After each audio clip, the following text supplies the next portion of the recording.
And it is Sunday night. We are coming to you live from inside of Bat City Comic Professionals in Bradenton, Florida, to wind down your weekend. As always, I'm your host Shannon, aka Small Press Shann, here to tell you about the latest and greatest in indie and small press new releases. But of course, before we can talk about comics, we've got to have a wine to wind down our weekend with. And this weekend, we are drinking Tenebres, which is a GSM, which is quickly becoming my favorite kind of wine in the whole world. It's so good. It's a nice blend of different French wines, and this is actually from France, which is great. But it's supposed to have notes of oak, dark fruits, I believe. No, dark cherry specifically, and cinnamon, which I'm really excited about that. It also it's got these beautiful stars on it, which of course is why Katie was like, we got to pick this one because it's such a pretty bottle, and I'm so excited because I'm so excited that it's gonna have cinnamon flavors in it. So I'm gonna see if I can smell that. I can definitely smell the oak and the cherry. Smell the cinnamon. You smell the cinnamon?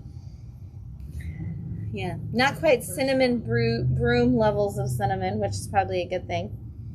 Oh yeah, but you can definitely, especially once you swirl it, you can smell that cinnamon on it. I'm excited. I'm gonna taste it.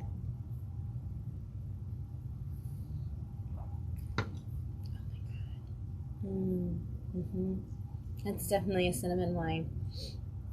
That's super good. Yeah, Katie just said, mouthed, oh my god, so you know it's good.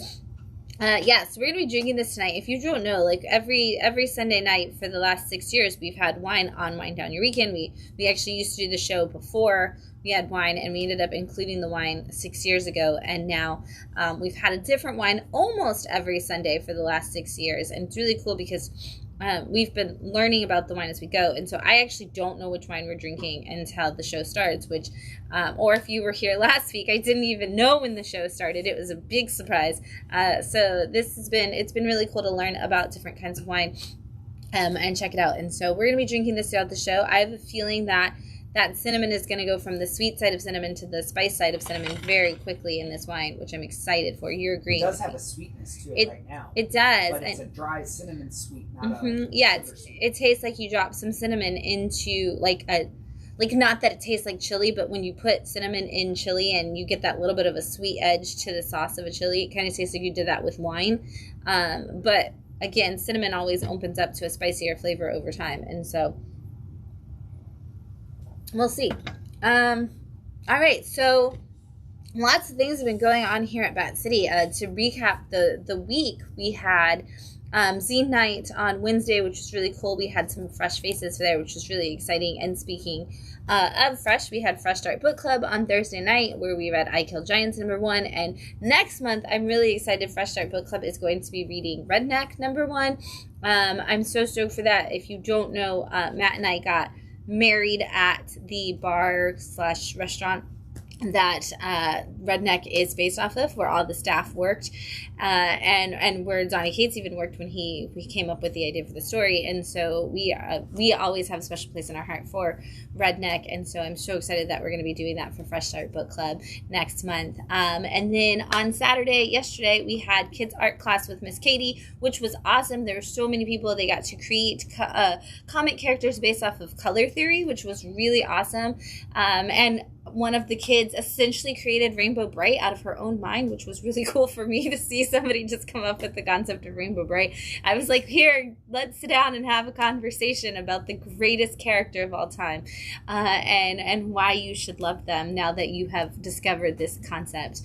So I'm really excited, and if you're a publisher out there who wants to reach out to Hallmark and pick up the rights to the Rainbow Bright comics so we can bring that back, I think that would be amazing. Just throwing that out there. That's not a thing that I can control, but I've heard tell that Jeremy Whitley is down to keep writing it, and that Hallmark's down to keep making it, so publishers, get on that. And then we also had our Slam Academy yesterday. We continued that summer intensive. It was a writing course yesterday on developing your plot, which was really, really cool, and we have some really talented writers and creators in this Slam class this summer. That of course continues again next week when we will have Slam next Saturday afternoon. We'll be talking about sequential storytelling. So how do you take that plot idea that you've developed and your graphic organizer and turn it into page breakdowns, panel breakdowns, and of course the script. We're going to talk about all of that and how you determine where panels go and things of that nature. So it's going to be a blend of art and writing, which is always fun. Also this Saturday coming up, we have comic creation workshops for kids. That is our beginning class, and that is at 11:30. We have other things on the schedule. This is a busy week. I believe Manga Meetup is on Wednesday at 6 p.m.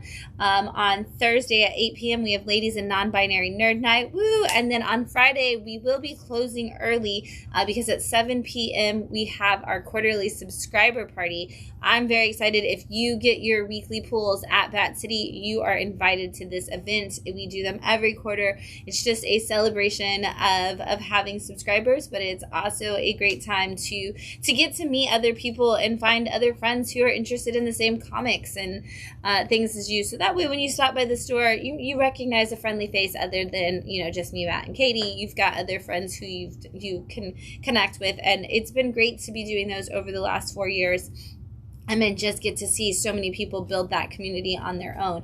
Which, speaking of, we posted a video today. It is the 4-year anniversary, this week was, of Matt and I getting the keys to this building and doing all of the work. And a shout out to Matt's cousin Lauren for coming out and helping us that week. We spent 4 days redoing this entire building so that we could move Bat City in, and from all the way from Austin, Texas to here. And so the last 4 years here in Bradenton have been extraordinary. We've built such a huge and wonderful, amazing community, and we've done it all with your help, and it's just been so fantastic. And that is the next note that I have. Speaking of the last 4 years, we are nominated for the 4th year in a row. I'll just say that maybe that coincides with the greatness that you guys have helped us build here in Bradenton, but for the 4th year in a row, we are a finalist for the Will Eisner Spirit of Comics Retailer Award. If you don't know what that is, thank you. If you don't know what that is, the Eisner Awards are essentially the Oscars of comics, but unlike the Oscars, where there is not an award for Best Movie Theater, there is an award for the comic shop that really embodies that spirit of what comics and comic retailing are. And we are so honored to be a finalist for that once again. It's anybody can nominate. You can nominate your store, your local store, and each year there are tons of people who are nominated, and they take that down to the top 5, and then the winner is announced at San Diego Comic-Con, where they have been judged by a jury of people who work in the industry who get to evaluate everything you've done as a store over the course of your years. And so just want you to thank Joe Ferrara and Lee Oath and the team of judges, whoever they may be this year, for the finalist spot. It's wonderful. Thank you to all of our friends and Bat Fam who nominated us. And I want to give a huge shout out to all the other stores that are finalists, because they've all announced it now, so I can tell you. A shout out to Hello Comics, Dreamers and Make Believers, Books with Pictures Eugene, and Comic Quest over in California. We are so excited to be finalists with all of them, and they will announce the winner on July 24th at the Eisners. We'll of course be posting any updates we can, but if you are interested in the Eisners, what you can check out is starting at 6:30 p.m. on Friday, July 24th, I will be hosting the first ever blue carpet experience. This is sponsored by Comics Pro and myself and the wonderful Alex Scola, who many of you met during Thanksgiving last year, but we will be hosting the first ever blue carpet experience. And we're going to be talking about, all the cool things people are wearing, all the cool things people are doing, all the upcoming books, all the nominations that day. And so if you're a comic influencer, content creator, press, and you want to be a part of that, please shoot me a message. I'd love to have you there. But it's going to be so exciting to get to launch that. And thank you to San Diego Comic-Con for allowing us to do that. All right, so we're going to talk about some comics in just a second. Take another drink before we get started. Oh yeah, the changes are happening. It begins. All right, so we're going to jump into some comics because there's a lot of great ones this week. I really, really could have put so many books and picks of the week this week, and so I'm just going to gush for a little bit.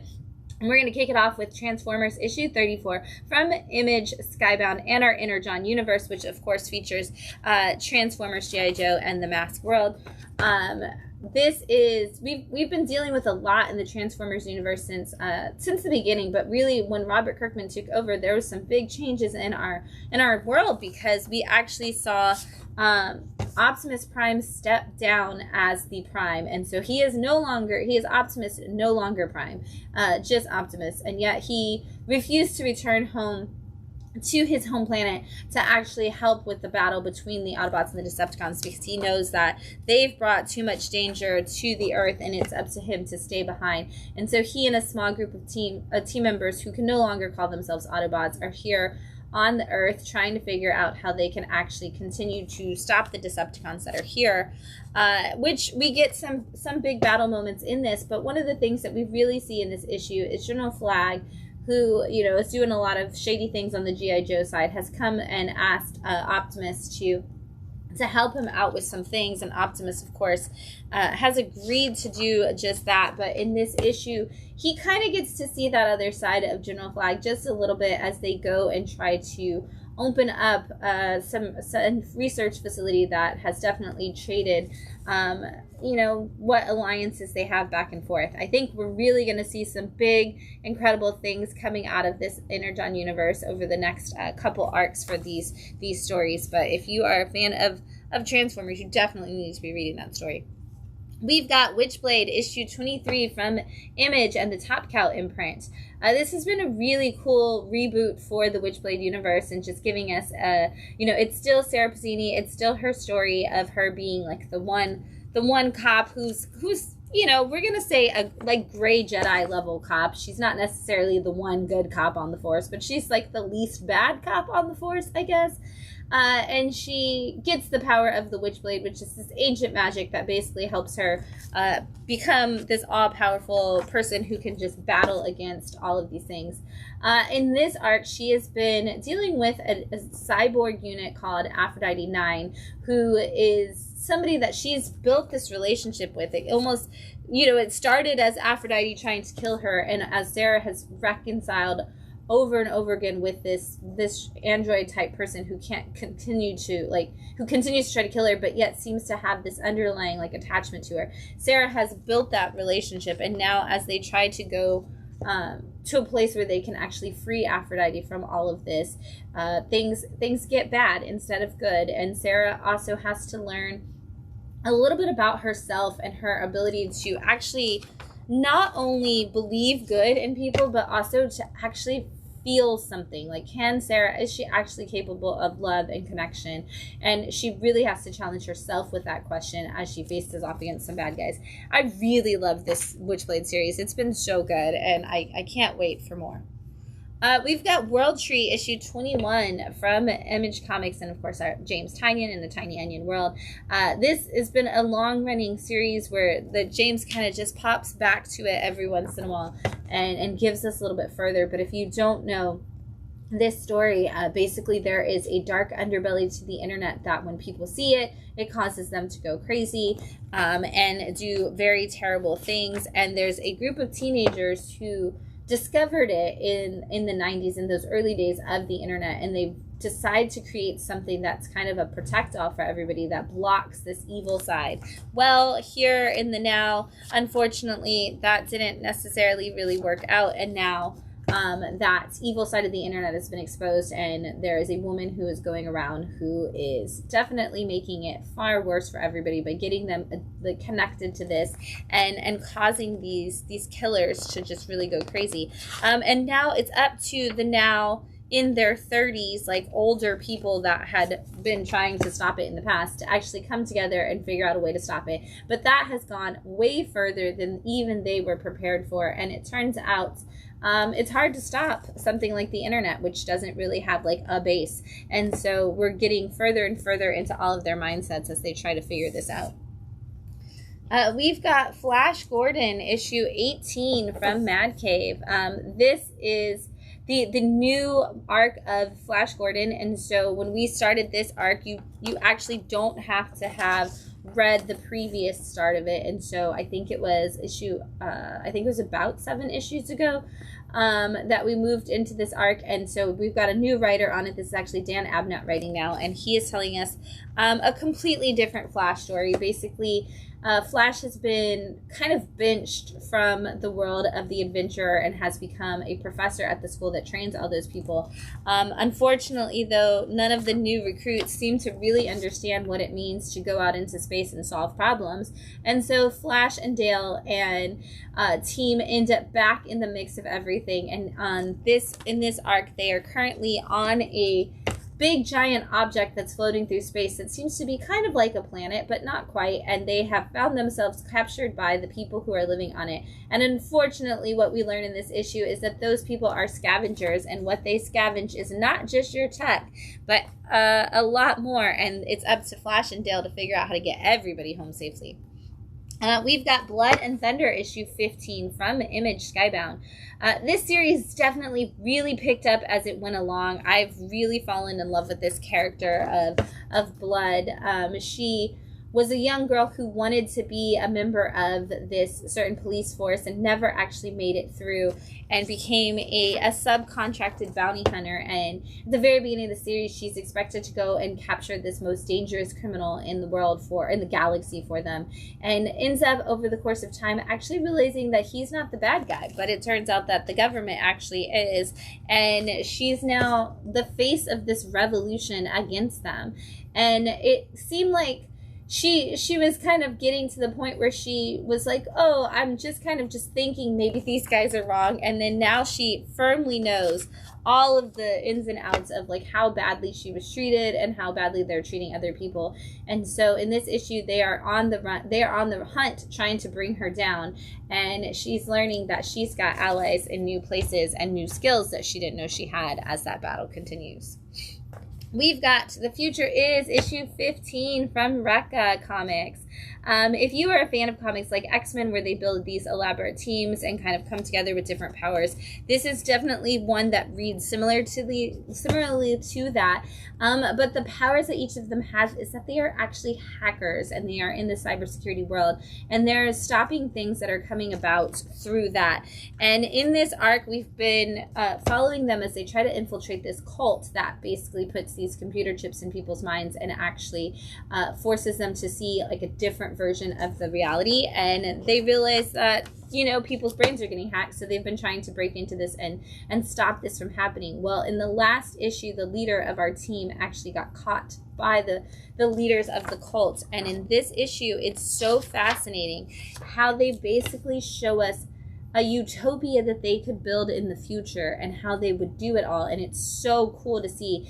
You kind of feel like you take a different turn in this issue, and it's so good the way they've built it up. But definitely, if you are looking for something that is kind of, like I said, superhero X-Men adjacent specifically, but you don't want to necessarily go big two superheroes, definitely check out Future Is. And what's cool about it is they also have in there, because this is actually made by a company. Rekka is a company of cybersecurity people. There's actually a Capture the Flag game, which is a cool online way to train your skills for good hacking and cybersecurity. And it is something that's fun for every skill level to play, so you can actually jump in and grab it in the issues and play. And what's cool about Rekka, shout out to them, is as a small indie publisher, they actually still made their first trade paperback in compact size and for $9.99, and I really love that. Thank you so much. It's been so great to be able to put it in more people's hands because of that affordability and accessibility. So thank you, Rekka, for that.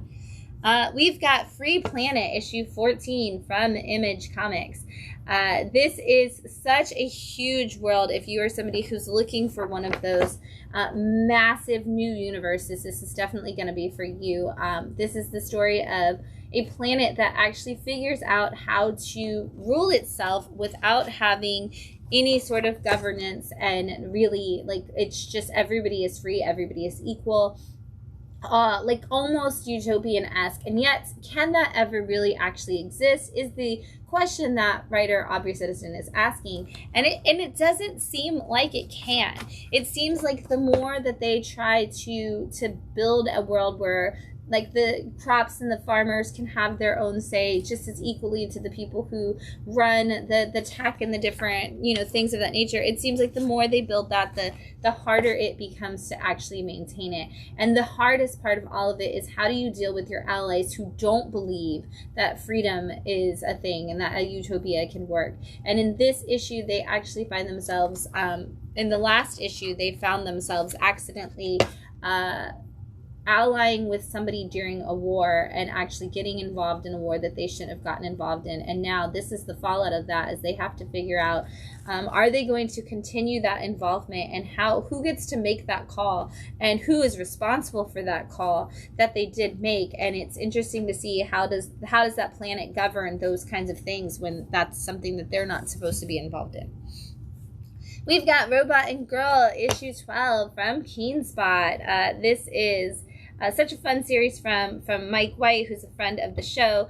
And this has just continued to become more and more of a story here as we go along. But this follows a young woman who is living on her own in a futuristic city, and she's trying to deal with the fact that, you know, she's just trying to make the world a better place and survive all at the same time. She ends up meeting a robot called Ara, who is on his way to decommission himself, and the two of them start on a fun adventure of building this friendship that very quickly turns into so much danger for her. As it turns out, Ara accidentally gets her involved in some danger when he helps her cheat on the way that she makes her money playing video games online. But guess what? We've gone so far beyond that, because now we've actually learned that Ara is holding the reason he was supposed to be decommissioned is because he is holding video footage of some mob bosses doing some dangerous things, and now they are all in disguise because they are on the run. And so we have had to completely change what our character looks like so that she can kind of move through this world in a safer way. And so it's so fascinating how Mike is kind of just adding new layers to the story every single issue. We've got The Forged, issue 12 from Image Comics. This is such a fun space opera of a story that kind of blends so much of our mini sci-fi worlds together. But this is about a group of people called The Forged, who are these women who are supposed to be the perfect soldiers to protect the Empress of this planet in space, this part of this galaxy. And they find out on one of their missions that the Empress is actually not the good guy. And they find that out by working with one of the Empress's precogs, which is called a Cassandra. And they are like, okay, well, we've got to take her down then. Like, she left us for dead. She's got us attacking planets that aren't doing anything wrong. How can we fight against this? And so now the Forged themselves, this one troop of the Forged, are fighting back against the Empress, and they are using this group of precogs that they have helped escape the system as well. And they are building alliances with different people throughout the galaxy who have all been betrayed by the Empress. Meanwhile, people are just now kind of starting to see maybe there are some cracks in that system. And so we are definitely looking for a big war probably coming in the next issue between the Forged and the Empire. We've got Speed Racer issue 10 from Mad Cave. This is such an emotional journey with this Speed Racer story. Like, you're getting a lot of awesome classic like Speed Racer action and fun, but we've really built just an emotional connection between all these characters, which comes into play a lot in this issue. Because in this arc, we found that Speed has been impacted by this certain type of gas that makes you kind of have essentially like roid rage level of problems. And so Speed has become very mean and angry and just attacking everybody. And like now when he goes on these races, he's trying to destroy everybody else on the field, but not just beat them, but like actually kill them. And he's being mean to his dad and to his brother and to Trixie, his manager / girlfriend. And so they have nowhere else to turn but to Racer X, who, of course, we know is secretly Speed's brother, who he believes is dead, but Speed has no idea. And so he has this emotional connection where he's trying to really save Speed from the dangers he's causing himself. And when Speed turns his back even on Racer X, they have to figure out another way to get Speed to come back to himself. And again, it's just, there's always such good emotion tied into this. David Pepos is doing such a good job of building a really good family story, and about a family that can stay together through anything. It's so good. Oh man, this is one of those books where I was like, is this my pick of the week? I don't know. It could be. We've got Twilight Zone issue 9 from IDW, and this has been such a cool thing with the Twilight Zone because most of the issues are done by, creators who are both the writer and the artist, cartoonist, if you will. And Junie Baugh does this one, so you know it's freaking fantastic. And what I love about this is it is the story of this guy who dives down into the river to bring sand to the village. And one of the coolest things about this is, and see if I can find a page that does it really well, is that when he dives down, the story goes down, and then he swims back up, so the story comes up. And so the panels go down, and then you have to read back up, which is really cool that you're following the way the guy is swimming, which tells the story so much, makes the story so much cooler. But the other thing about this is it is just following this story, and this guy is starting to realize, like, oh, I'm living in this, I'm bringing the sand back, but what am I bringing it for, and where is it going? And he wanders into the city, and he explores that and learns what the city has been building with all the sand. And he kind of talks about how it's been going on for generations after generations, and it just seems like this, like, you know, one of those like parables, like we feel like we're getting some kind of story that's going to tell us something meaningful. And it absolutely does, because he comes across the people that live in this village now, and they explain to him what's actually been happening over the course of generations after generations. And I'm not going to tell you what it is, because of course this is a one-shot issue, so the whole story is there. But if you've ever read anything Junie Baugh does, like something like Monkey Meat, you know that he does take that like parable style story, those fable-esque kind of moments, and gives you a modern day sensibility to what the meaning means. And this is another one, and he's always playing with the story in such cool like layouts and story in such cool ways. Fantastic issue. Definitely pick it up for sure. We've got Die Loaded. This is issue 7 from Image Comics. This is the newest arc, the newest volume, I should say, of the Die story from Kieran Gillen. And it is, you do not have to have read the previous Die to jump into this. You can actually start with this story. But basically, if you don't know the story of Die, people invented a board game. They got all their friends to play. Friends got stuck into the game, essentially Jumanji-esque style, but in a D&D world. People died. People were traumatized. The world was awful. They came back. They got sucked back in. They've come back again. And now this is a different group of people who were somehow tricked into this game in a new way. And thankfully, they all kind of have the understanding of the fact that they're in the game and that they need to figure out a way through it, because they are all related to people who were in the previous version of Die. In this issue, one of the things they have to do is they're trying to figure out how to get fair gold so that they can use these weapons and skills that they have. And they have to win a cosplay competition to do it, but that cosplay competition is learning to be the best. It's like cosplaying a human. And so because they are actually all humans from the other world, they think that they should be pretty good at it. And we get one of the most beautiful speeches from this character about what they're doing to hide the issue that they're dealing with. And I'm not going to tell you what that is just yet, but it's such a beautiful issue. Again, another story that played on your heartstrings really strongly in this week, but so well done. Check it out. I'm not even a fan of D&D, like I'm going to say that live on the internet, but I really love the way Kieran writes the Die story. And if you're missing power fantasy right now because Kieran's not writing that, because working on Die, jump over to Die and just give yourself another beautiful story that Kieran Gillen is writing. We've got the wrap up to Deadhead. This is from Iron Age Comics, and this has just been a really fun story. This is all about a bunch of serial killer, like classic like horror movie, villains kind of coming together, like fighting. And like basically one of them, Deadhead, has been taking out all of the other ones along the way. And we've come to a point now where we basically need to take out the demon in charge of all of these people. And so they have recruited, this demon has recruited Deadhead to fight his battles for him. And Deadhead is like put into a battle against another one of the villains, and they think that that is what's going to happen. But these two villains have worked out a plan, and they're going to have to go after this demon together, and whether or not they are able to take them out is, of course, the whole point of the story. Oh my gosh. Okay. I said that this is a week of amazing books and books that pull on your heartstrings.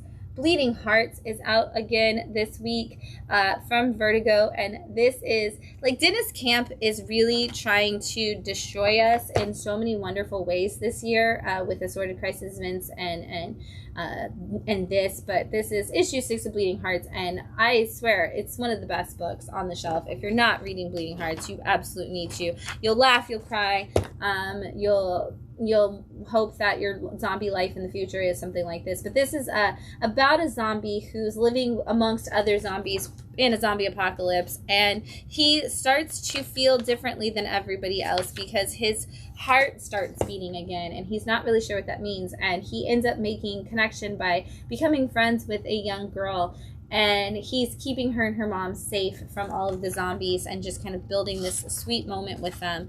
And he, in the process of doing that, it is time for the Great Hunt, where the zombies round up humans and they put them in this abandoned mall and they kill them all. And unfortunately for our wonderful human-loving zombie, his humans are captured and put into this attack. And now we are getting to see both our little girl trying to fight her way through this and our zombie trying to also prove who he is and also figure out how to get away from the world that he's lived in. And it's so good. It's just such a good story. Everybody should be reading this. It's congratulations on coming back, Vertigo, with how strong you are. All of the books have been great, but I absolutely love that one. We've got Masterminds issue 5 from Dark Horse. This actually just came in late for us. It was supposed to be out last week, and but this is from another friend of the show, Zach Kaplan, and I have been waiting for this wrap up for so long, and it does not disappoint. One of the things Zach is so good at is twists and turns and making you think you've solved the puzzle before the puzzle actually is revealed to be something completely different. And this is another one of those moments. Zach is telling us a story of a guy who wants to be a video game developer, and he learns very quickly that people don't actually just get the chance to be that, and he just kind of gets a low-level programming job until he's offered an opportunity to join the Masterminds, which is this secret society of people who are movers and shakers in that world. And as he's been on this mission trying to solve their games and figure out how to win and get his career that he wants.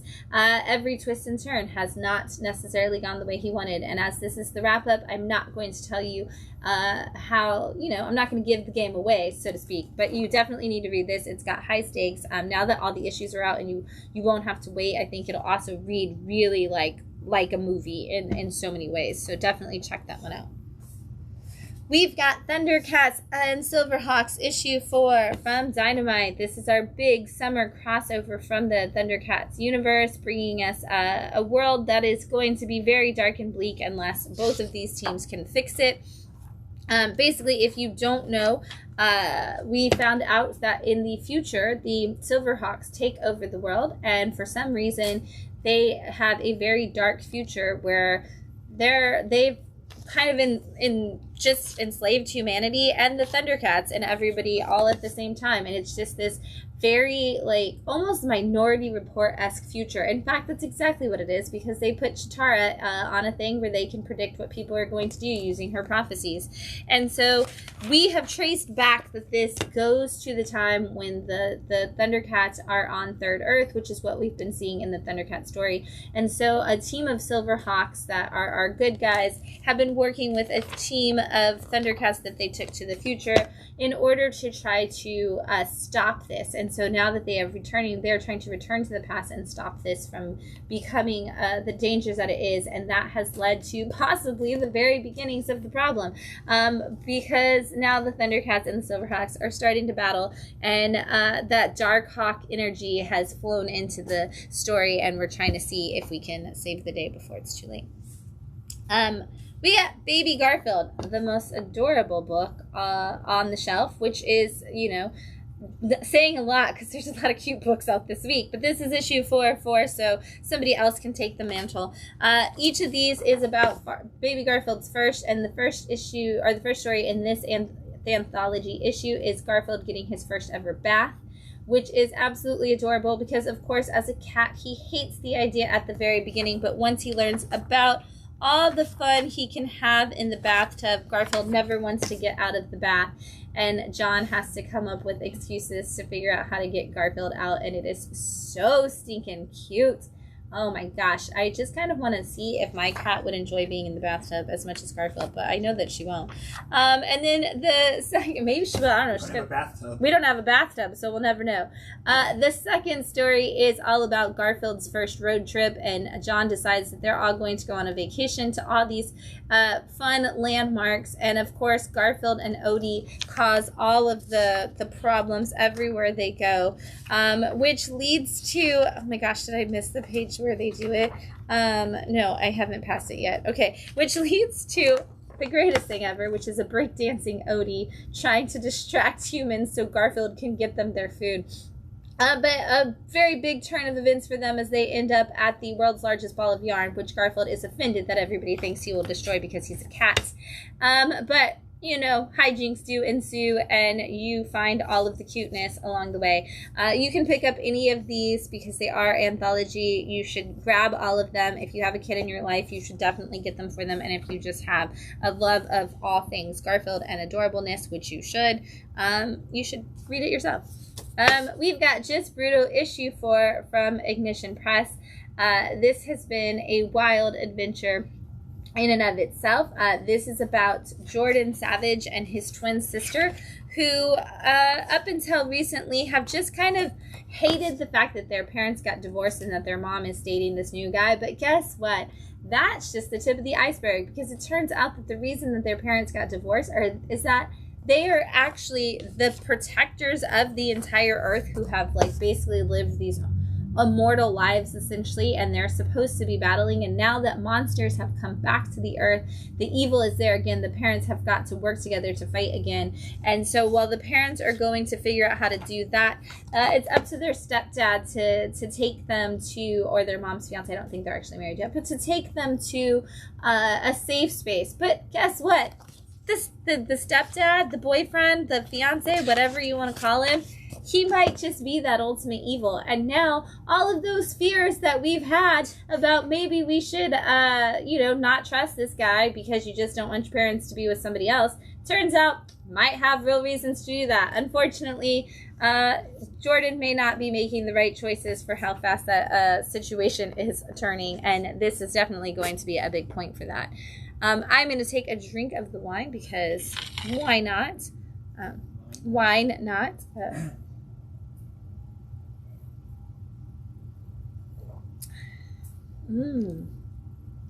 The cinnamon's pushing to the back. I thought it was going to become more peppery of the cinnamon spice, but now I feel like I can taste the other flavors just over it. It's still in there. Oh, it didn't go away. I just thought it was going to... There's a little bit of the cinnamon kick at the back end of the taste. We're going to see.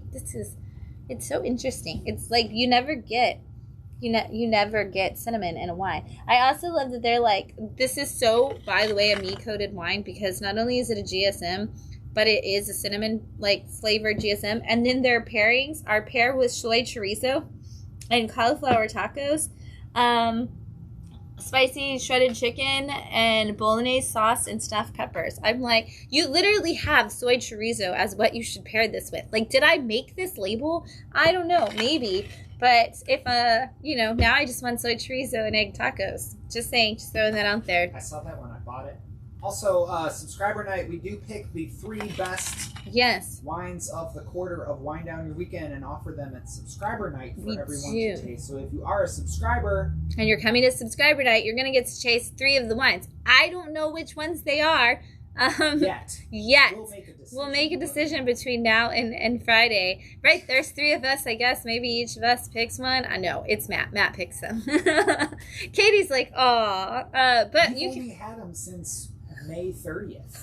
That's true. You've only been trying them for like a month. But you can help me pick the books to match with them, Katie. So, all right. We're going to talk about the next book, which is Destination Kill, issue 3 from Oni Press.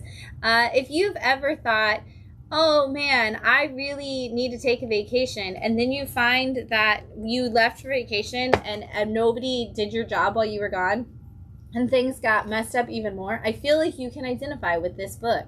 Because in this book, we have a police officer, a detective, who's like, hey, I'm going to go, y'all, I'm the best police officer we have. And they're like, you need to take a vacation. And she's like, I disagree, because every time I take a vacation, things go wrong. And they're like, do it anyway. So she takes this vacation, and guess what?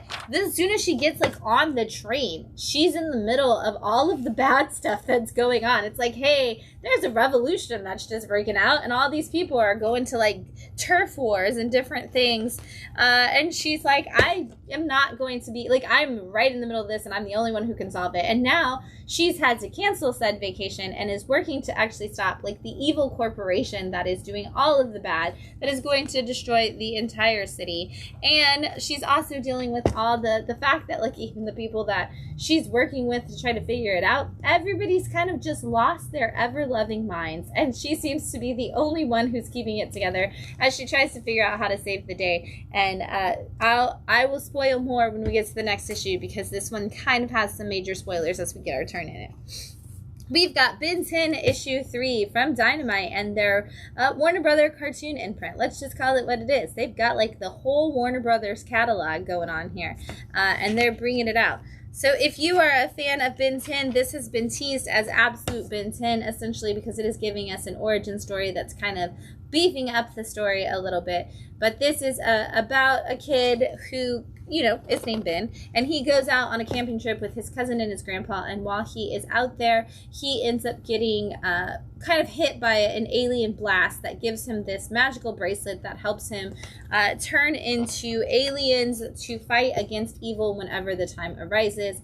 That all happened to him on his own, and now he has met up with his cousin, who is like, oh my god, Ben, wow, there's aliens out there. And he's like, yeah, I know, I'm one of them now, apparently.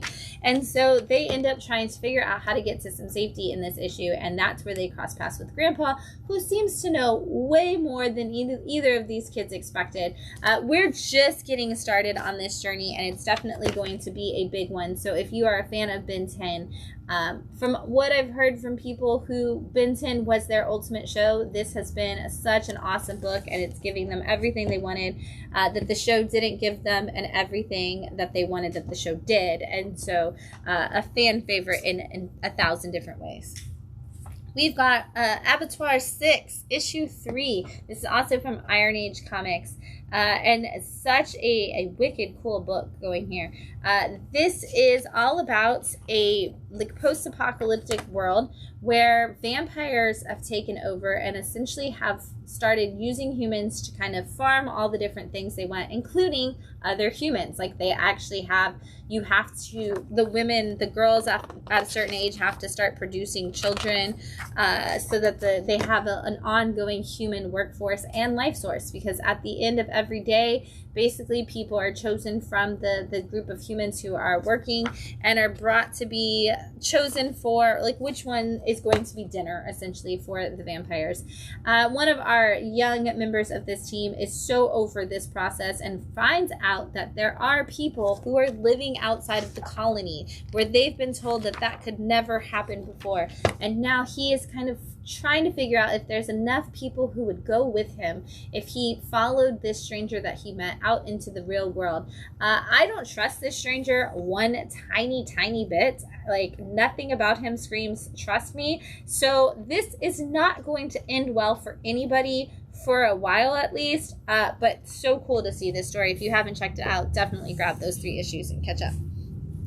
Speaking of vampires and issue 3, we have From Parts Unknown issue 3 from Pesto Comics. This is bringing everything we're seeing in comics right now together, because this is a wrestling book that also features vampires, and I feel like those are the two biggest genres that we have hitting the shelves at the moment.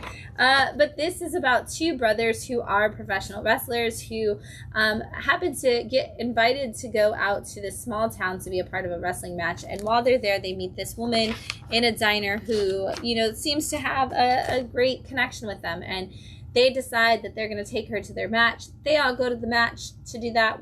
The one brother finds out that their opponent is a vampire and also kind of a psychopath, in that, like, wrestling machismo, like, this guy needs to be put down. So he does in fact kill him, all in issue 1, only to have him, of course, come back in time for the fight because he's a vampire. And so now they are stuck in this match with these vampires, but the other brother still doesn't know. And so as this gets exposed, we find out in this issue that the whole town is actually in on it, and there's been a, like, secret, like, group of people who kind of controlled that the vampires bring them in, and they bring tourists in to see the show, and then they just, like, eat everybody. And now it's kind of, like, up to these brothers to figure out not only how to get themselves to safety, but maybe to save this whole town. But things do not go well in this issue, and holy crap, talk about a third issue turn. Wow, I cannot imagine where this is going in issue 4, but I cannot wait to find out. We've got Tyler Rake, issue 3. This is from the Extraction universe. You don't have to have read the previous Extraction volume that came out years and years and years ago from a publisher that was not Ignition, since they just started. And you do not have to have seen the Extraction movies. This is just kind of an action-packed universe. And basically, Tyler Rake is essentially a mercenary, and he's kind of tried to get out of that job and tried to get just on his own living. And so he's been working private security for a club, like a strip club in a small town, trying to get away from everything. Well, guess what? He's been busted, and they've found, an organization has found him, and they've decided that he is going to have to work for them, and if he does this one job, it'll be the last job he has to ever do, which we've all heard a million times, and so has Tyler, so he doesn't trust them. But somehow he ends up on the job anyway, and at every twist and turn so far, he has been betrayed by somebody, and now it's up to them to go on this adventure to kind of figure out how to you know, complete the job, and hope that when he does actually complete the job, things will turn out right. But there again is betrayal at every corner, and issue 3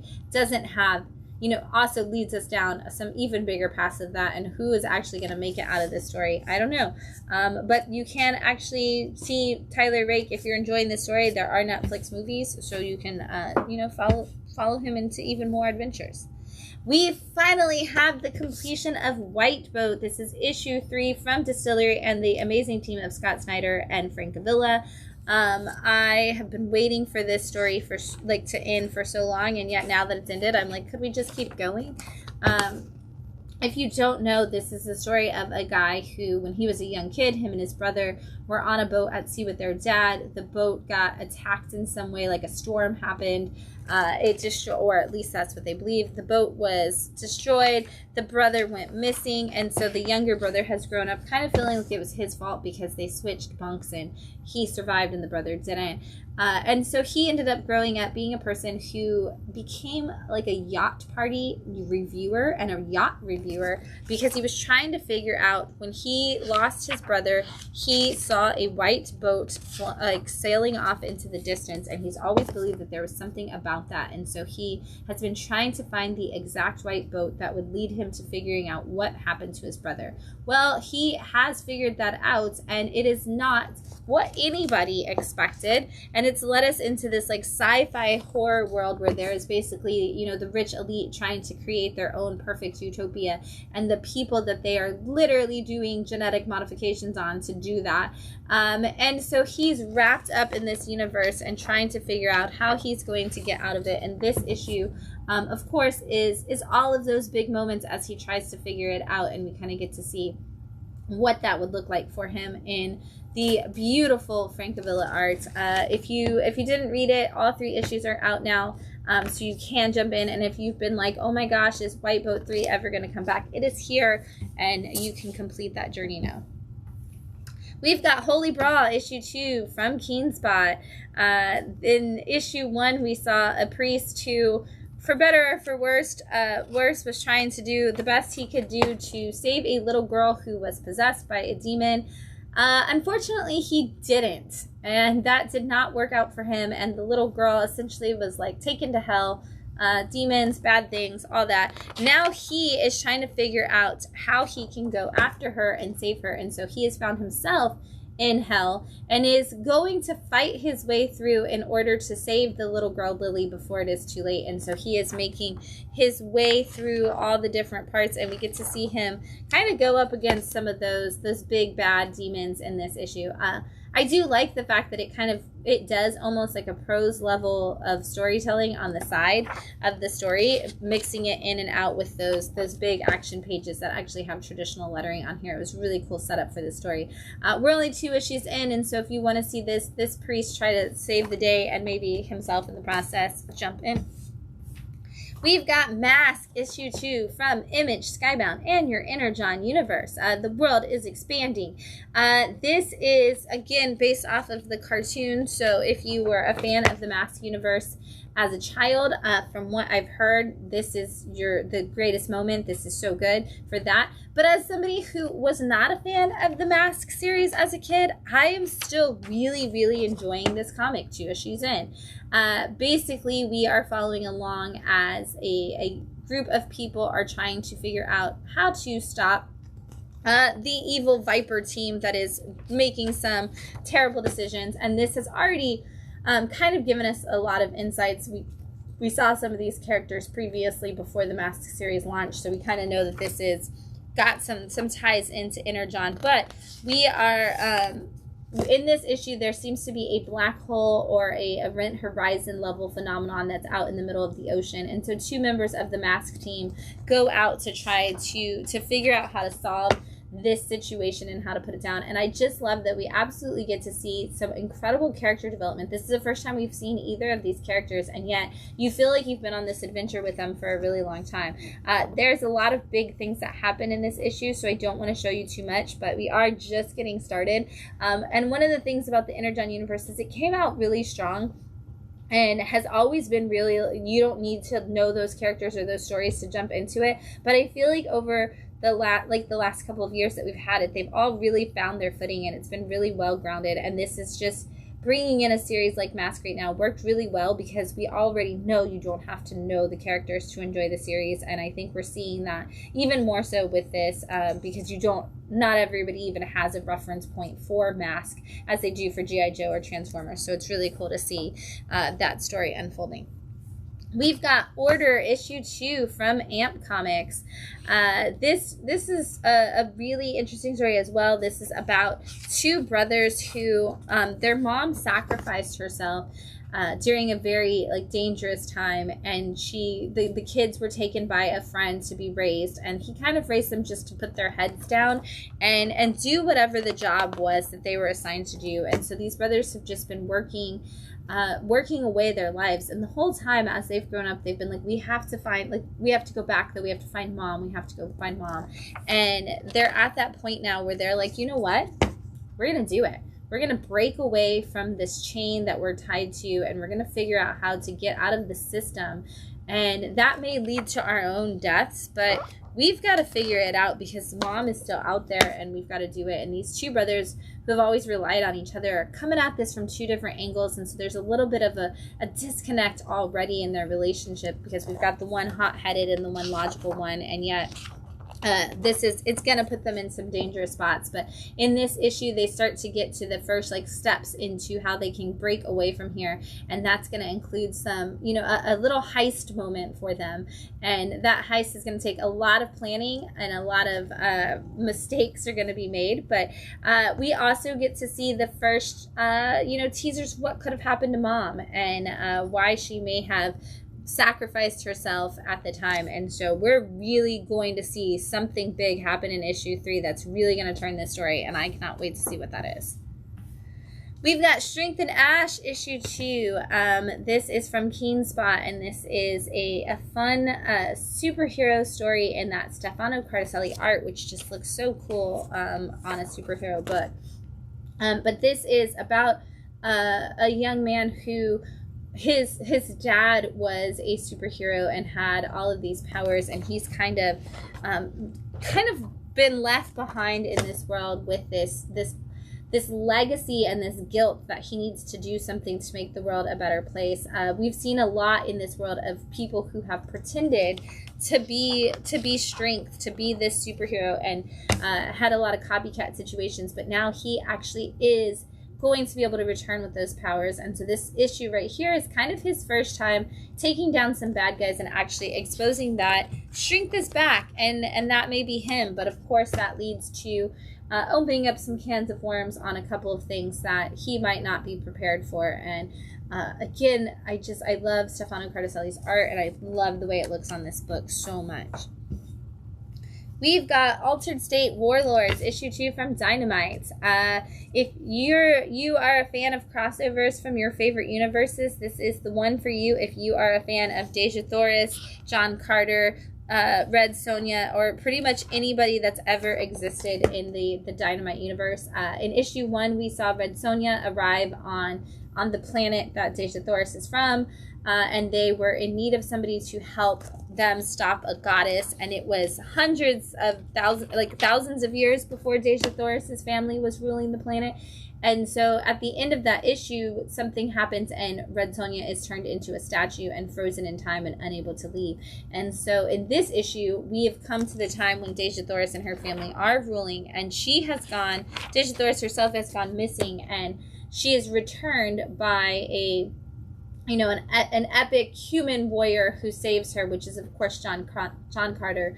And he is like, hey, I think you need to get involved in this war. I think you need to choose a side. I think this is the side to choose. And Deja Thoris backs him. And he's like, but the only way we're all going to survive is if we can restore Red Sonja. And so he is out to figure out how they can do just that. And he's working, of course, with Deja to figure all of those things out. It's a fun crossover. Did you hear about Mimi Green, issue 2 from Dark Horse? This is taken some crazy turns on every page in this book, but this is about a woman who, as a blogger, like an influencer, has gotten pretty far in her life, and now it is exposed that she once wrote a blog insulting people, of like plus size people, and that she was very, very cruel to them, and this has the opportunity to potentially get her canceled. And so Mimi decides to check into this like rehab facility essentially and walk away from all of that, and we learn that there's a reason why Mimi has that like hatred towards it, and like something about her past. And this would all be one thing, but there's more to the story, because every night when they go to sleep, they end up inside of this crazy alternate world that is destroying them. And it's like it's like almost like human body parts like suffocating them and turned into these like monsters that are like made out of intestines and crazy things. And it's such a weird like body horror kind of story, and yet like, is it all in Mimi's mind? Is it from beyond that? We're kind of just starting to see what that, like, how far out this can stretch and what the dangers truly are in this world. So if you do like psychological and body horror, this is a great mixture for you.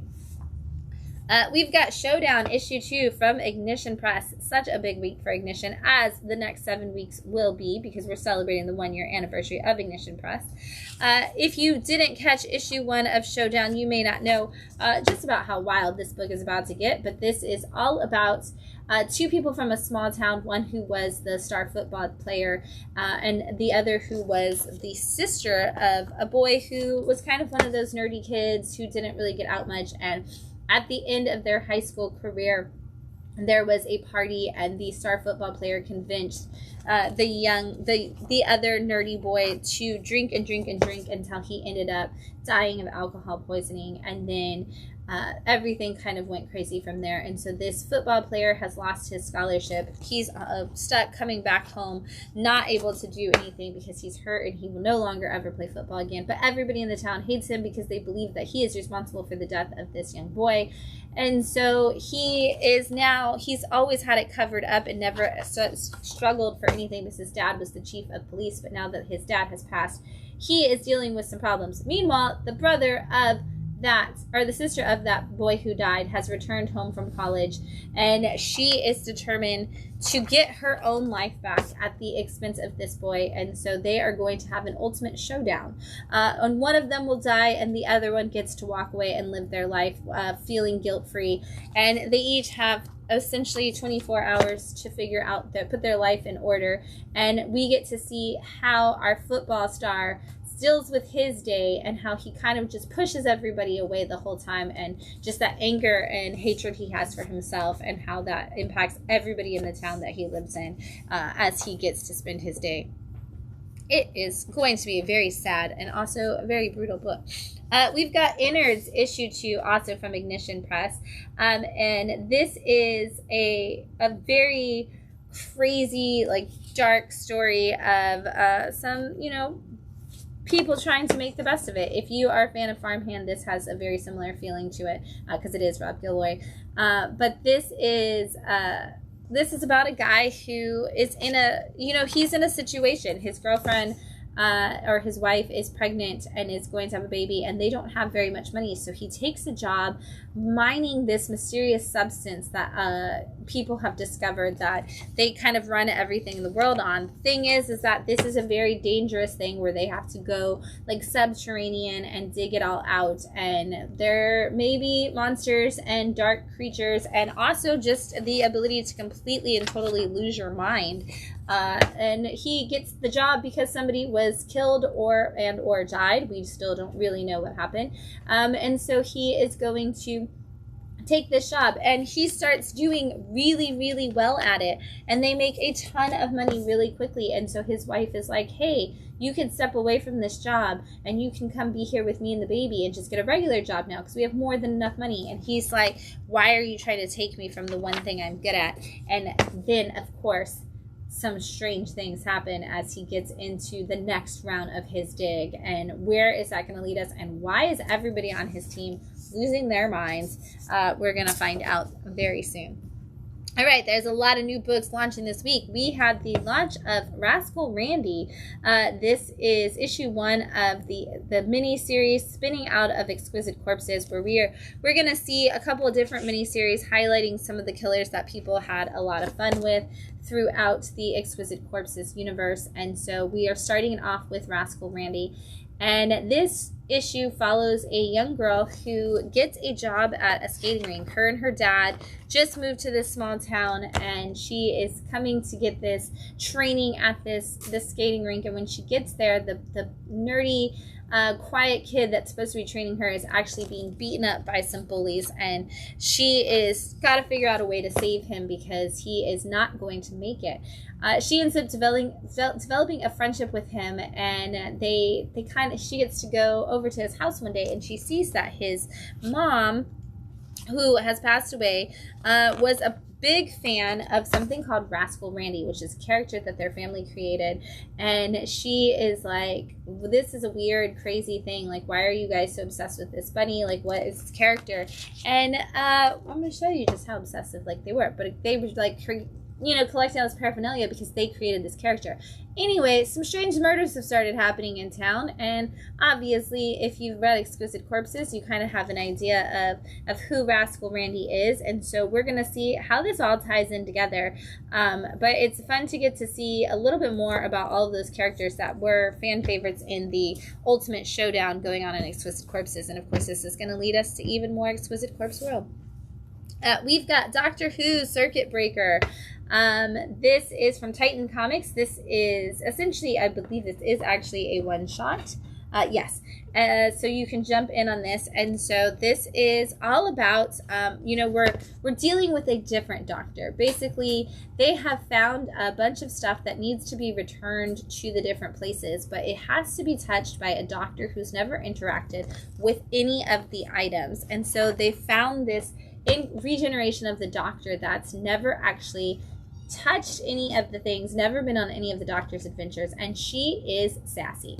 And they're like, wow, you don't have any of the empathy that the doctor has. And she's like, I don't understand why that matters. Like, isn't that why you picked me? Because I don't. And they're like, well, no, like, you would care about people.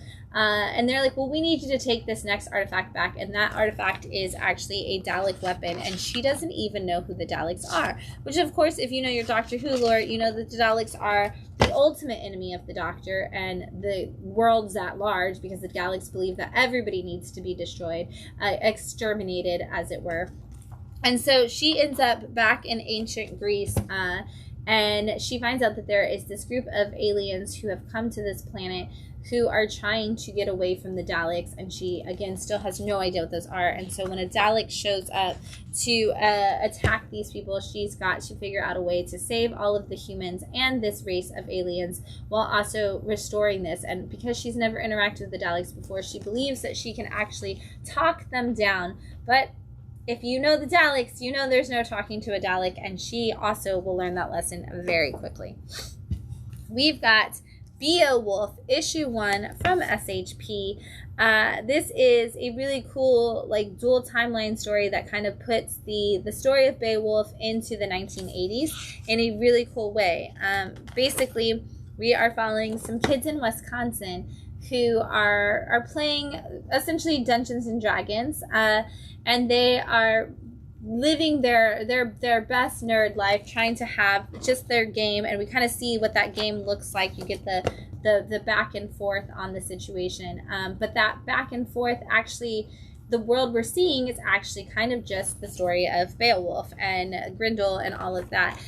Meanwhile, these kids are getting bullied by a terrible kid who just absolutely wants to destroy them at every turn, and so that's kind of how, like, they imagine their monster when they play their game. It's a great parallel. It's a great way to learn the story of Beowulf. But what we also learn is in this issue is the backstory of our bully, whose uncle is the man who essentially owns the entire town and is kind of trying to groom him into becoming the next evil corporate overlord. And this kid's like, I just kind of want friends. And he's like, no, you don't. Friends are useless. You don't need them unless they can help you control other people. And so we just kind of get to see the very beginning of this and the idea of the setup of how these kids are going to fight against it. And we get to see all of that through those retellings of Beowulf, that interchange in between it, which, again, feels so much like the game they're playing. I can't wait to see how this plays out. It's such a cool blending of myth and story, and the setup for where this is going at the end of the issue was fantastically done. Dynamite's bringing us another Disney title with Aladdin. All the Disney Dynamite comics, some of them have kind of given us just stories before the stories of the book or the movies from Disney. Some of them have been, like, going on at the same time. This one kind of follows afterwards. So this is Aladdin has, been chosen by Jasmine. He's living in the palace, and he and Jasmine are starting to build their life towards their wedding, and the idea of Aladdin becoming the future sultan. And in this, they are supposed to have a group of princes from around and royalty from around places coming to visit. And Jasmine is like, hey, Genie, like, can you pop off for a little bit and, like, not be around, because you're gonna get Aladdin into trouble, and we just need to focus on this dinner. So he does, and Aladdin also kind of can't stand being around rich people, and so he goes to the kitchen and he gets a bunch of the food that they prep, and he actually ends up taking it out to the city citizens and is trying to do that. And in the process, Jasmine gets left with all of the rich royals, including one who thinks that he should have been the prince for her, and so she's kind of got to hold her own.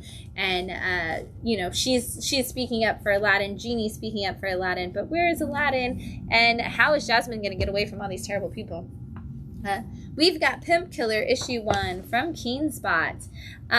This is definitely going to be a great book if you want to see, just a woman being just taking everybody down and getting to have that surly attitude. We don't get enough stories where the woman kind of just gets to just be a human and make the aggressive choices. And so I love that we're getting this. But this is about a woman who literally her job is to come in and rescue women from bad situations, usually from situations of of things like pimps and them being trafficked in different ways. And we get to see how that looks for her, because we do see her actually just sitting at a restaurant, and she evaluates the girl and the boy at the table next to her, and realizes that this girl is being abused by her boyfriend, and kind of gives her a way out and offers that to her. But she has been brought in because she is trying to take down this one ultimate guy who she's been tracking for a long time across different states and places, who goes by Lucky Strike. And she does make all of the jokes that you would imagine would get made there. But she is trying to figure out how she's going to bring him down, and it is just the start of this investigation as she tries to figure out like where he is, and they keep telling her like walk away from this case, like, and she's like, I'm absolutely not going to do that. And it's just the beginnings of her story of, you know, all the hunting that she's going to do, and we get to see those connections and a lot of character development for her in that first issue. We've got Vampirates issue 1 from Boom Studios. If I told you, vampires are everywhere right now in comics, and I'm really excited to see all the different ways we are getting to see them. And this one is with pirates. And it opens up like actually with some pirates on the seas who are talking about the Empress, and the fact that they believe that they have this, you know, free pass to do it, like do the merchant trading that they're doing, so they're not pirates, only to find out that that's not the case. And then we actually do get to see this Empress, and she has an arranged marriage that's sitting before her, and she absolutely doesn't really want to do it, but she knows it's the best thing for her people, so she's gonna do it. And she tells the guy like, look, you can keep doing whatever you want, we're not going to be associated in any way, shape, or form other than just being married because we have to. But we learn very quickly that there's a reason why she feels that way, and it's because she has you know, her own things going on the side. Well, her cousin shows up, and she is evil, and she is trying to take over that very, very rulership. And so we actually get the setup of this battle between these girls battling for the crown, and who's actually going to do that, who's going to rule, and who is going to you know, have to make some different choices. This is definitely setting up a very big adventure and a lot of battles, and this is actually a glow-in-the-dark cover, and it's right around like in there, like some of the different facial features and the teeth. Yeah, definitely on the teeth. But yeah, so anyway, this is going to be a fun adventure, and if you like pirates and you like vampires, jump in. We've got Rocketeer Infiltrator issue 1 from IDW. I love summer because it always comes with these Rocketeer books from IDW. They always go on these big like Rocketeer style adventures, and this one is gonna be another great one. We are following as Cliff and Betty are actually heading in to Germany in the 1940s during the war, because Betty has been offered a role in a movie, and everybody is like, hey, that movie is not something you want to be in. You're going to identify yourself with the wrong kind of people. Well, of course she is, because that's what they're after, because Betty and Cliff are actually working as spies for the American government. And so she has taken this role specifically to try to get intel so that she can use it to help the Americans win the war. And Cliff is there to protect her. And unfortunately for Cliff, he has to go undercover as Betty's brother, which of course immediately puts them in that same situation they're always in, where men are hitting on Betty and Cliff can't handle it, and vice versa. But the adventure is only beginning in this, as Cliff tries to figure out his place in the situation and how the Rocketeer is going to find all that information and get it back. It's going to be a great story. All right, look, we got more vampires, guys. It's Operation Iron Coffin issue 1 from IDW. I told you we are getting some vampire stories, and this is great that we went Vampirates to Rocketeer to this, because if you combine those two stories together, that's what you're going to get right now, because this also takes place during World War II, and it kind of deals around the train of, you know, we always hear about, what does they actually call the train? The famous Nazi gold train, essentially, and how they had this train that was supposed to be filled with all this gold, and how it was supposed to lead to all these this mass like amount of fortune, and all of the, you know, the paranormal stuff that they were supposed to be into. Well, this leads us to vampires in this issue. And so we are actually seeing a situation where we're going to bring vampires into this, and a vampire is actually supposed to be working on the side trying to stop them during this war. And so this vampire is essentially attacking this train, trying to figure out how to stop it and how to figure out who to get this information from and how to take these people down. And we find out that there's two people who are really overseeing this project, and he is supposed to be hunting them down. Meanwhile, we also get to learn a little bit of the backstory of our vampire and why he's actually helping with them. And so this is just the beginning, and there's some big spoilers at the end of this issue, so I'm not going to tell you more about them. But if you want another one of those like action-packed adventures that's going to put vampires in a different genre again, that's another good one for that. We've got Calexic, Say Goodbye to Hollywood, issue 1 from Black Mask Comics. This is picking up right where the last volume of Calexic left off. So if you didn't read that, you won't be able to jump in. I mean, because we literally pick up like almost frame for frame. If you don't know Calexic, it is basically California secedes from America, and it kind of ends up being also kind of split in how it is set up with like who's on which side and where everybody's at. And we have been following along with this one woman who's kind of the leader of the rebellion. And this Calexic series has been going on for a long time now, actually.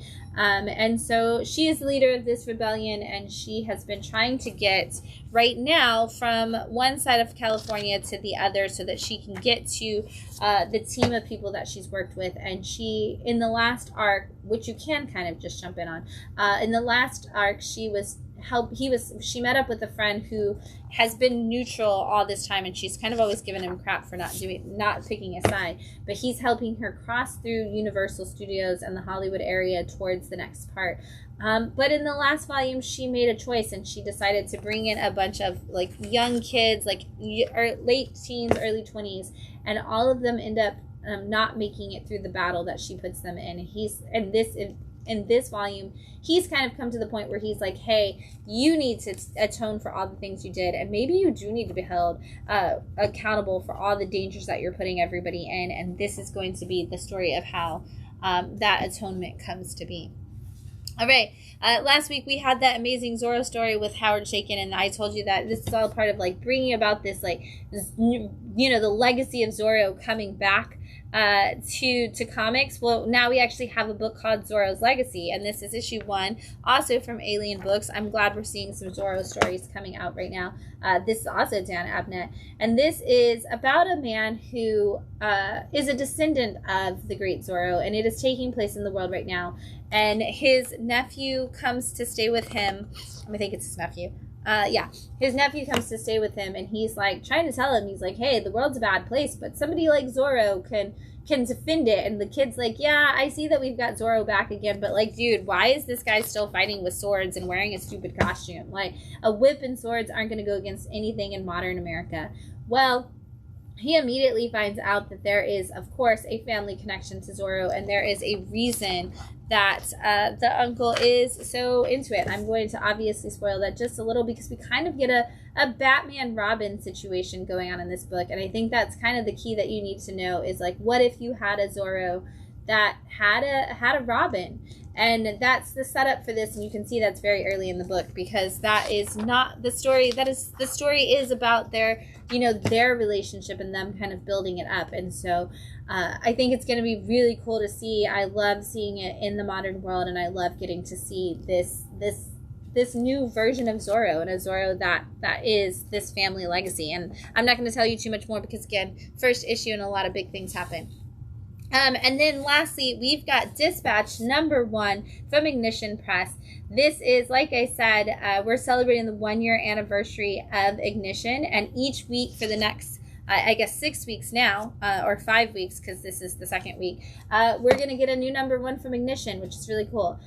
This one is also by B. Claymore, and it is who's been doing Bloodland, and this is a story of a guy who is a delivery driver, essentially for like an Amazon kind of situation, and he's got a lot of PTSD from a job that we aren't told exactly what it is, and he's trying to just live his best life and just try really hard to be a delivery driver. He's going to all the therapies for potentially, like, maybe he was in the military, maybe he wasn't, but he's using a military therapy group to get him through. Well, one day he goes to work and he's got a massive amount of deliveries at one of these like big corporate buildings, and as he gets into the building, he is on the elevator and he realizes he hears a gunshot, and he's like, oh my gosh, there's something going down. And all of that training comes back in this. And so we have like an action-packed, crazy story, but also like there's so much written into this story because we are seeing so much of this man's character development already coming through. We're seeing him kind of have to do this, and so this is going to be one of those like escape from the building kind of situations where this guy's going to have to take everything down. And I'm again, first issue, lots going on here, but if you want something that's going to have probably a lot of emotion around this man as he tries to deal with his own PTSD and yet also has to be like the one that keeps everybody else calm as he fights his way through this building, you're going to get that in here. So all right, I'm going to take another drink of our wine before I talk about some picks of the week.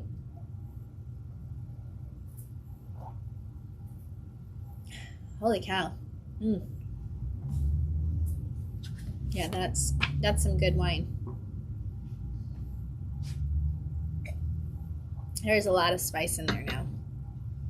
It's almost spicier than the one that had the Tempranillo in it last week. And that is because of the cinnamon, I'm sure, but I don't have any like spice.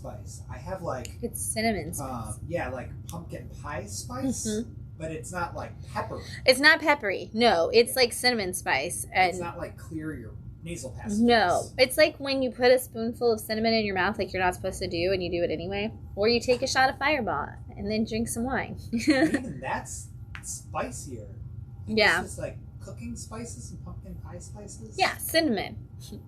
Yeah, it tastes like allspice. Yeah, allspice. Yeah, which is just cinnamon and nutmeg. So, yeah. All right, every week we pick 3 books that are the books that I think that everybody should check out, which this week is like all of them. But I narrowed it down to 3 that are my top picks of the week. And we're going to come at you with them. This is The Seasons, issue 11 from Image Comics and Giant Generator. Nobody is surprised that this is in my picks of the week if you watch this show, because I absolutely love this book so much. I love the art. I think Paul Azuceta is doing such a cool style of art on this book. But why this book is my pick of the week, I'm going to tell you in just a second. Let me tell you what the book's about first, because it's so good. This is about 4 sisters who represent the different seasons: spring, summer, autumn, and winter. And their parents have gone missing. Their parents are essentially these archaeologists, and on a dig they go missing. And the oldest sister, Autumn, goes out to look for them, and she also is missing. And now it's been kind of spring, even though she's the youngest, holding everything together as a mysterious circus kind of situation moves into town, and they expose everybody to these mirrors that show them a world that's absolutely their favorite thing in the whole wide world, and they build out these wonderful, perfect worlds, and they kind of get trapped in these delusions. Well, that's what's been going on. And we've had no context for any of that for 10 issues. And guess what? In issue 11, we actually get the exposition. And I think it's so fascinating the way Rick Remender molded that into this story so far in. And we finally figure out why the girls are named after the seasons. We finally figure out where the bad guy came from and who the bad guy actually is. We learn the whole story of the mirror and how the mirror is actually able to do what it does and why the mirror does what it does. And then we also get to see this extreme character development, because we do see this historical connection from all the sisters, and yet we see like the future that they need to develop, and yet everybody still kind of treats each of the sisters like they're not who's doing the thing. Like, everybody is complimenting Summer in this issue for doing what Spring has been doing the whole time, and she's like, wow, once again, Summer getting all the credit, yay. And everybody kind of just misses it. And so we're still seeing these bonds of sisterhood really strained, which is, of course, when you read this issue, you're going to learn is kind of the whole problem in the first place. And so it's like these sisters are going to have to learn to work together, and yet they still haven't gotten to that point yet. I want to tell you every single detail about this book. I want to talk about this book nonstop all the time.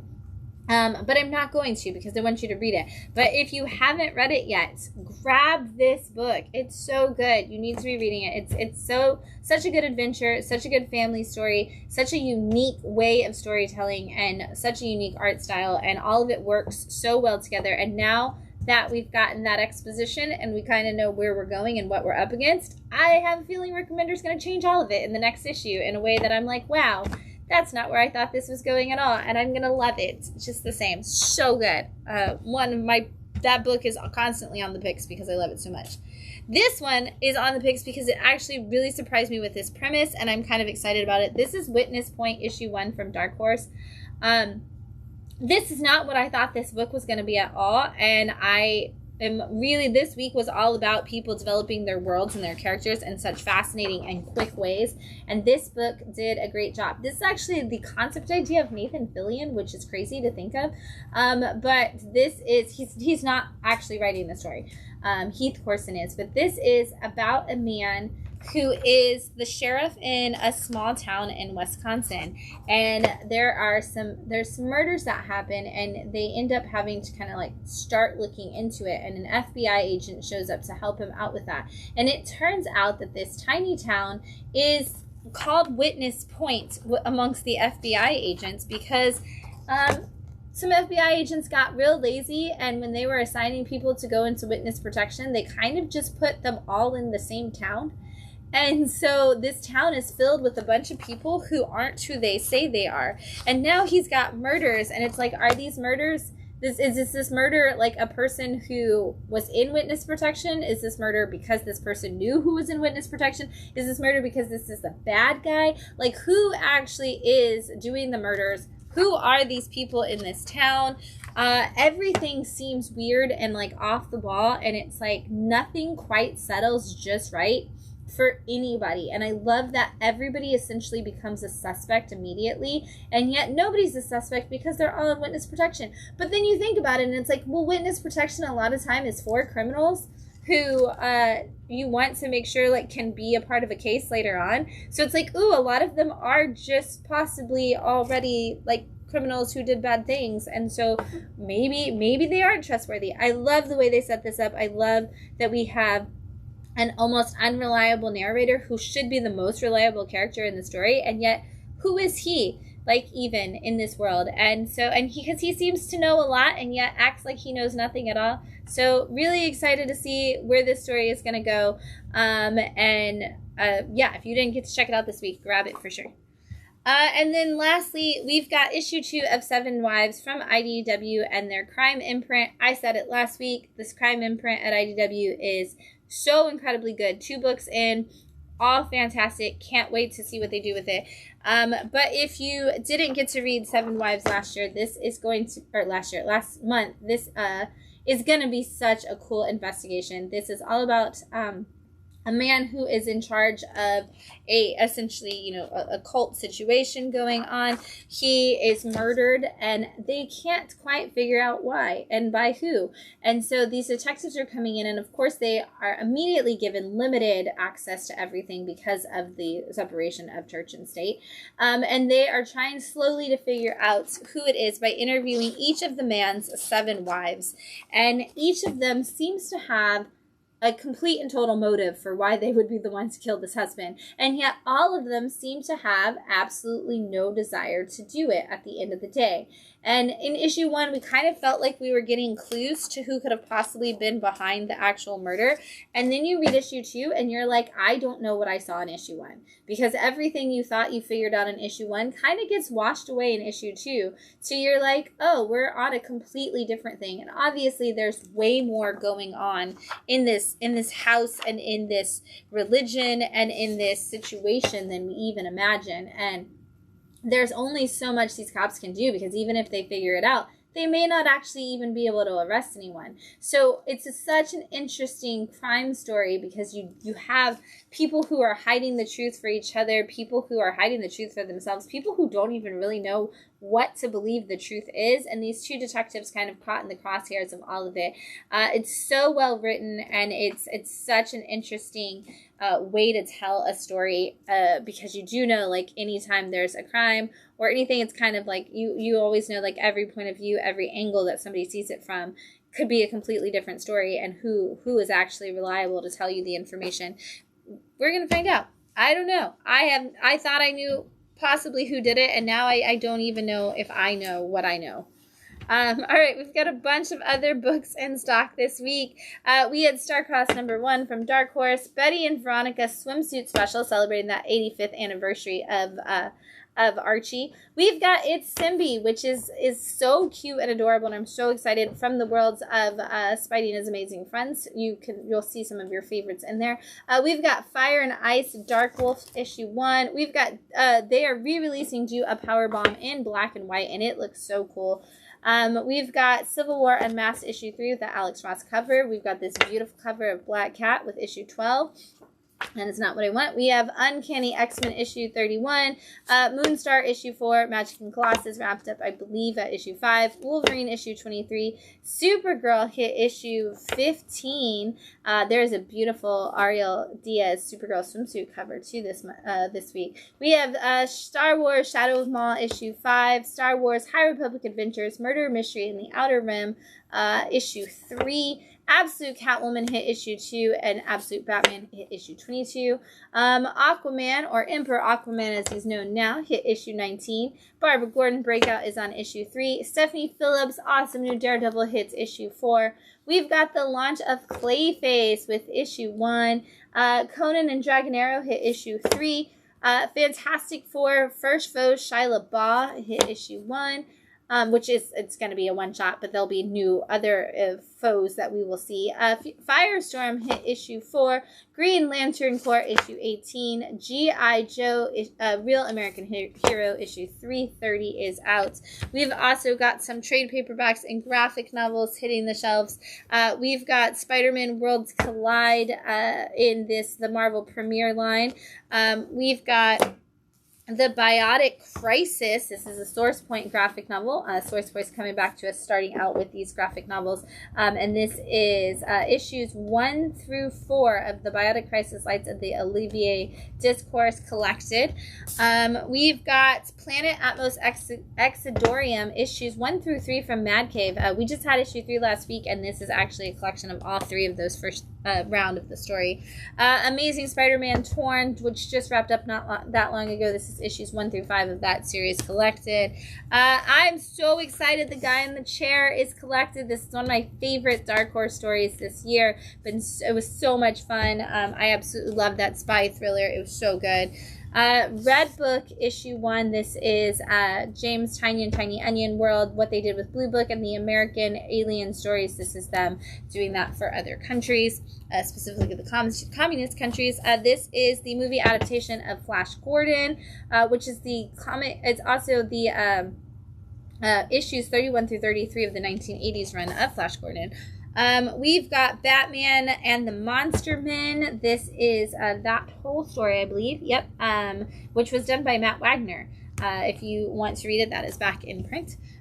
We've got the complete story of Wrestle Heist. This is What If Ocean's 11 was done as a wrestling, like at a WrestleMania kind of situation done by Kyle Stark. So you know it's absurd and hilarious all at the same time. And then this is Freaks, and I don't know what, Squeal. Freak Squeal, this is, it is a world of friendship. It's the greatest superpower. Surviving college might be the ultimate heroic feat. And this is a crazy wild story that you've got to check out as well. All right, that is all I have for you. Don't forget, there's so much going on at Bad City this week. Manga meetup at 6 p.m. on Wednesday.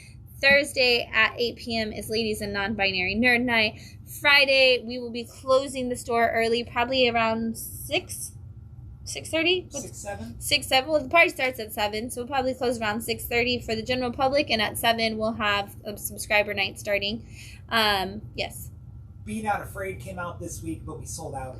Oh, yes. And I forgot, and we have more on order. And Yay. Be Not Afraid is my pick, so I wanted to throw that in. Yes. I forgot about it. Yes, Matt loves being it was a good series. It's coming back in, though. Yes, we'll have more. I know. Whenever we sell it on trades earlier in the week, I'm always like, there's so many good ones. Right. But yes, that will come back. But subscriber night starts at 7. So if you have your pull list here at Bat City, you can join us. And it's never too late. If you're looking for a store to pick up your weekly comics from, and you want to start a subscription with us and have your weekly pulls here, come on in. You can even sign up on Friday and still come to the party. It is a potluck, so if you want to bring something, you can. A drink, a dessert, a side, a main entree, whatever, or just bring yourself. Bring a friend. It'll be a lot of fun. That's Friday at 7. Saturday at 11:30 we have Comic Creation Workshop for kids, and at 3 p.m. we will have our Slam Academy talking about sequential storytelling. It is, as always, just another great week at Bad City. There's going to be a ton of awesome books. We look forward to telling you about all of them next Sunday night here on Wind Down Your Weekend. If we will see you in the shop this week, and if we don't, then of course we'll see you here at 9:30 next Sunday. Until then, happy reading, everyone. Bye.